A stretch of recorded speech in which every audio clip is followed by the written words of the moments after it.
Hi, my name is Kim. We are going to go over some stretches today to help prepare us for Lotus Pose. That is a pretty advanced stretch. So make sure your hips are nice and warm. And some stretches that we can do for Lotus Pose. One is called Log Pose. So our shins are stacked like firewood logs. And then our ankle over knee, knee over ankle. We're going to flex those feet to help protect the knees. And if we need to feel that stretch deeper on that top leg and even through that top outer thigh, we could bring those hands forward or out to feel what's going on in that top hip. And if I'm in log pose and my top knee is popping up or even my ankle's kind of sliding down like this, we are cheating ourselves out of flexibility. So just using a block or something to set our foot on, and it does not matter the height, as long as it feels good on the hip and on the outer thigh. And then once that starts to soften, we can bring that foot above that knee so we're in that log pose. Finding that stretch where it's going to do a lot of good for probably 30 to 60 seconds.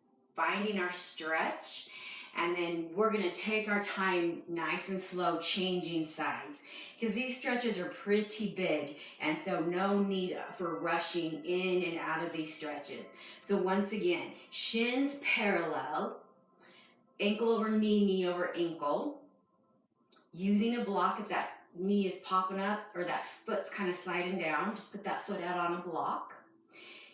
Deepening that stretch if that needs to be deepened.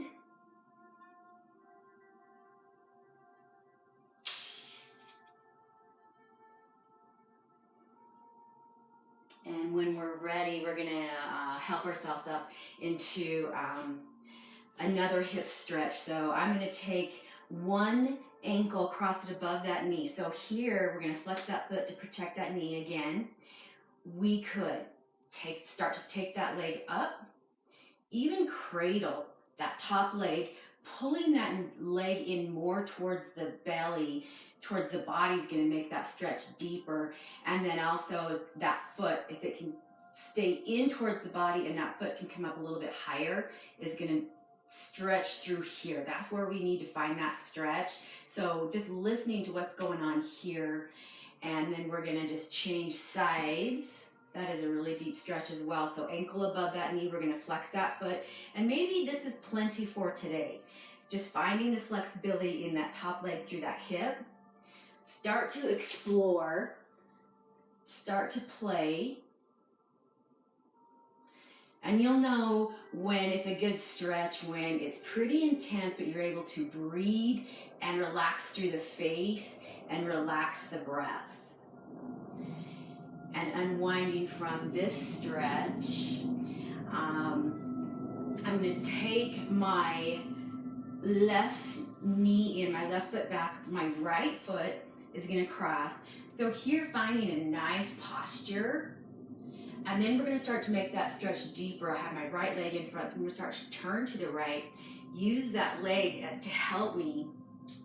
So we're going to start that twist from the lower belly, because if we start that twist from the lower belly, we get a deeper stretch through the hips, through the back, through the spine, and through the shoulders.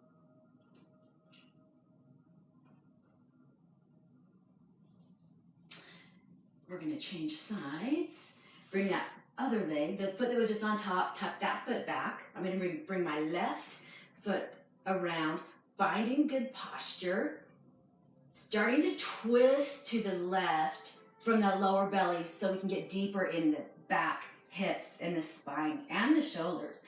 And here, if my hip bone, my sit bones were popping off the mat, well, my left sit bone, that's going to take away from our stretch. So planting both those sit bones on the mat will make that deeper, and we're breathing.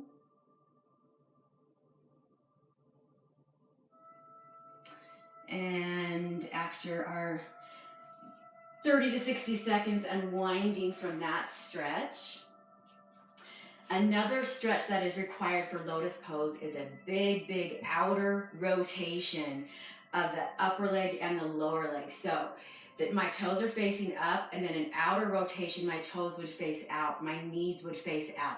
So the hips have to be okay with that, the knee and the ankle. That big outer rotation. So even practicing just holding that and then just taking a little break and then going back to that big outer rotation.